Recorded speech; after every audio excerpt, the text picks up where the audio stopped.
Bonjour pour ce nouveau diaporama. L'Ayurveda nous enseigne qu'il faut tenir compte de la dynamique des saisons. Notre environnement a un impact direct sur notre état psychique et physique. Notre bonne ou mauvaise humeur est influencée par la météo, mais aussi par les aliments que nous consommons. Dans ce diaporama, nous allons pouvoir examiner quelques grandes règles enseignées par l'Ayurveda dans le domaine de la chronobiologie. Les conseils prodigués ici ont pour but de nous inciter à entretenir des relations harmonieuses avec notre environnement. En accord avec le rythme des saisons, l'Ayurveda nous propose les attitudes les plus raisonnables à adopter pendant la saison Sharad. Rappelons simplement que l'Ayurveda découpe l'année en 6 saisons et que par simplification, nous assimilerons dans notre exposé la saison Sharad à la saison automnale observée en France métropolitaine. Sharad Ritu est la saison qui suit la mousson en Inde du Sud. C'est une période de célébration de la nature, concrétisée par de nombreux festivals, où s'expriment la bienveillance, la grâce et la beauté. Sharad est une saison propice à la modération, au confort et à la paix. C'est la saison de la voie du milieu. Sharad Ritu porte bien son nom, rattaché à Sharada, la déesse de la parole, de l'apprentissage et des beaux-arts. Elle est la divinité qui préside cette période. Sharad Ritu personnifie la beauté éclatante, douce, la sérénité, la grâce et la compassion de la mère Sharada. Durant les 10 jours qui suivent la nouvelle lune du mois Ashwin dans Sharad Ritu ont lieu les célébrations de Navaratri dédiées au respect et au culte de la mère divine. Je ne peux que vous inciter à étudier la mythologie indienne qui est passionnante et dont les récits renferment un corpus d'enseignements philosophiques très riche. Voyons sur cette diapo ce que les célébrations de Navaratri vont mettre en avant. Le mot Navaratri est composé de 2 mots, Nava qui signifie 9 et Ratri qui signifie nuit. Navaratri est fractionné en 3 périodes successives de 3 jours. Chaque période est consacrée à un aspect différent de la déesse suprême. Les 3 premiers jours sont consacrés à Durga afin de détruire tous nos défauts, nos impuretés et nos vices. Les 3 jours suivants sont consacrés à Lakshmi, qui est la donatrice de la richesse matérielle et spirituelle, alors que les 3 derniers jours sont réservés à la célébration de Saraswati, la déesse de la sagesse. Le 10e jour de Navaratri, dans Sharad Ritu, Vichaya Dashami est considéré comme l'un des jours les plus propices du calendrier hindou, notamment pour formuler des vœux et démarrer des entreprises. Vijaya Dashami signifie sauvetage du dharma et victoire du bien sur le mal. En ce jour, la déesse Durga a vaincu les forces du mal, restauré la lumière et rétabli l'espérance. Notre état d'esprit en Occident a tendance depuis quelques décennies à nous détacher de la spiritualité et de notre dépendance envers la terre qui nous héberge. Nous ne suivons plus l'exemple de nos ancêtres qui consacraient des célébrations pour remercier des divinités ou autres entités métaphysiques qui étaient supposées nous prêter une assistance bienveillante, notamment dans notre quête alimentaire. En contemplant ce tableau, on comprend bien qu'à son époque, Jean-François Millet intégrait la notion de chronobiologie dans la vie des paysans. L'artiste représente un homme et une femme récitant l'Angélus, prière qui rappelle la salutation de l'ange à Marie lors de l'Annonciation. Dans une scène simple, il souhaite fixer les rythmes immuables des paysans. Ici, l'intérêt du peintre se porte sur le temps de la pause et du repos. Nous n'allons pas pouvoir, comme en Inde, rendre un hommage appuyé à la terre qui nous nourrit, mais nous allons faire l'effort de suivre les conseils de sagesse dispensés par l'Ayurveda. Entrons dans le vif du sujet en soulignant que chaque dosha est augmenté au cours de la saison qui lui correspond, c'est-à-dire celle qui recèle les qualités intrinsèques de ce dosha. Il faudra donc particulièrement veiller à ne pas aggraver un dosha pendant la saison où cette constitution est dominante. En automne, c'est avant tout le dosha vata qui est le plus susceptible d'être augmenté, et c'est donc lui qu'il faudra tendre à pacifier. Au début de la période de charad, l'agni est particulièrement faible et différentes toxines ont pu s'accumuler. Le dosha pitta est aussi en déséquilibre.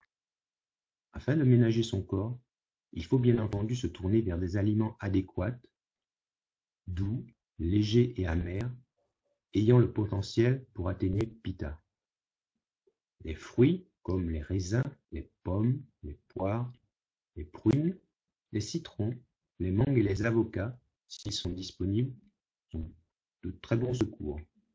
Les légumes cuits à la vapeur, surtout sans graisse.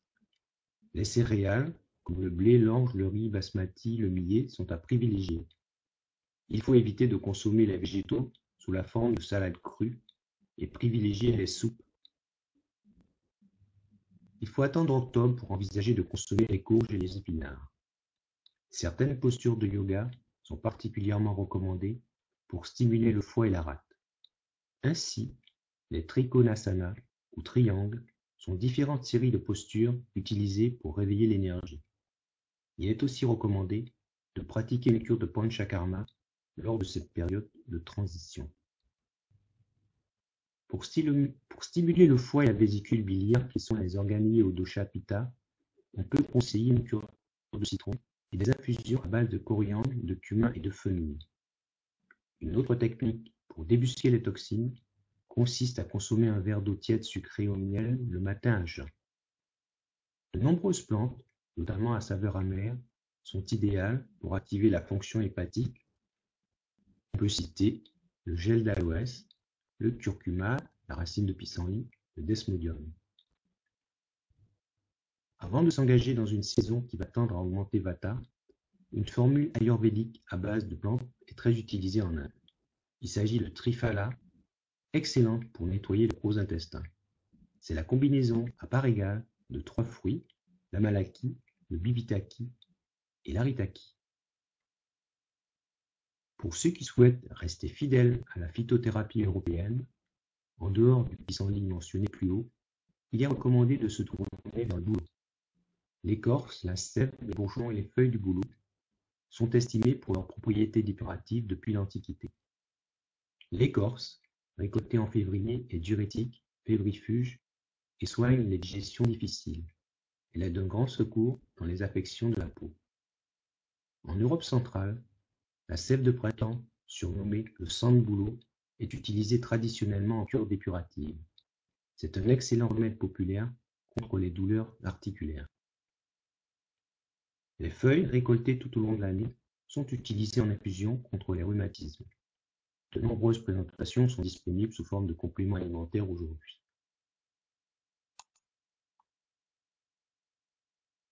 Plus on avance dans la saison automnale, et plus il est important d'avoir une diète favorisant les aliments faciles à digérer. Les saveurs sucrées, astringentes et légèrement amères sont privilégiées. Il faut arrêter de consommer tomates, aubergines et poivrons, qui de toute façon ne sont plus des fruits de saison. Les aliments fermentés et les boissons contenant des fruits acides sont contre-indiqués. Il faut penser à limiter sa consommation de sel et de gingembre. Les haricots mungo sont conseillés et surtout, il ne faut pas hésiter à utiliser comme base alimentaire le kitchari. Le kitchari est un mélange de riz, de légumineuses et d'épices. C'est le plat idéal pour nettoyer le corps tout en s'assurant l'énergie suffisante à l'accomplissement des activités quotidiennes. Nous avons signalé précédemment que des toxines ont pu s'accumuler à la faveur de l'été. L'automne est une période, et surtout en début d'automne, où on peut tenter de nettoyer ce corps. Quelques cures détox sont envisageables, mais il faut tenir compte du tempérament. En fonction du tempérament, on ne pourra pas évidemment avoir les mêmes possibilités. Pour Vata, Les monodiètes de fruits et de légumes sont déconseillées. On pourra envisager des monodiètes sur 10 jours à base de kitchari et d'infusions chaudes. Pour Pitta, qui lui a un feu digestif plus fort, là on peut privilégier des monodiètes à base de raisins ou d'autres fruits sucrés. Celles-ci peuvent être poursuivies sur des périodes allant sur 21 jours. La monodiète à base de raisins, effectivement en Occident, est tout à fait envisageable. On peut aussi avoir recours à des bouillons de légumes à saveur amère ou astringente. Pour Kapha, également, on peut dire que la monodiète de fruits est déconseillée. Et là, on parlera de diète modulée sur 7 à 15 jours à base de fruits crus acides, de bouillons de légumes à saveur acide, piquante ou astringente, accompagnés d'infusions de gingembre. Et là, pour Kapha, on envisagera souvent des thérapies de sudation. L'Ayurveda déconseille les cures de jeûne, mais des cures détox associant une monodiète couplée à la prise de compléments alimentaires peuvent être prescrites par les Vaidas. En revanche, le recours à un panchakarma, strictement encadré par un clinicien, peut faire l'objet de pratiques de détoxication très élaborées qui ne peuvent être décrites dans ce cours exposé. La fête des vendanges, qui devrait être une véritable célébration du travail des agriculteurs, n'est plus malheureusement qu'une date commerciale. Profitez sans tout de même pour faire une cure de raisin. Le raisin est un aliment énergétique, anti-anémique, très digeste. Les anthocyanes qui entrent dans sa composition sont reconnus comme protecteurs des vaisseaux sanguins. Tout le monde peut consommer des raisins dans le cadre d'une alimentation classique, peaux et pépins compris, s'ils sont bio. Évidemment, les individus Kapha doivent en limiter les prises en raison de leur richesse en sucre. Il est préférable de consommer les raisins en début de repas pour assurer une meilleure digestibilité, notamment chez les personnes relevant du tempérament Vata. Mais pour ceux qui ont un feu digestif fort comme les Pitta, ils conviennent très bien comme dessert. Pour terminer ce diaporama, nous allons faire un petit focus sur la monodiète de raisin. Cette cure, qui est très populaire en Occident, nous pouvons dire que pour l'Ayurveda, elle n'est recommandée que pour les personnes relevant du tempérament Pitta. Comme nous l'avons dit précédemment, les monodiètes de fruits ne sont pas souhaitables chez les tempéraments Kapha ou les tempéraments Vata. Donc pour les Pitta, on va pouvoir pratiquer cette cure. On remplace progressivement les aliments habituels par du raisin uniquement. On commence par 300 à 500 g de raisin. On augmente peu à peu la proportion des grains de raisin tout en diminuant celle des autres aliments. Cette cure peut être suivie pendant 2 à 3 semaines maximum avec une consommation journalière de raisin qui oscille entre 1,5 et 2,5 kg. En cas d'impossibilité de trouver des grappes fraîches, on se rabattra sur du jus de raisin en bouteille, bio bien entendu. On arrêtera progressivement la cure en diminuant graduellement l'apport du raisin au profit des aliments courants que l'on souhaite réintroduire. Pour finir, nous allons revoir les règles de base de l'Ayurveda qui vont dicter l'hygiène de vie ou dinacharya. En effet, cette dinacharya doit tenir compte des saisons, du tempérament.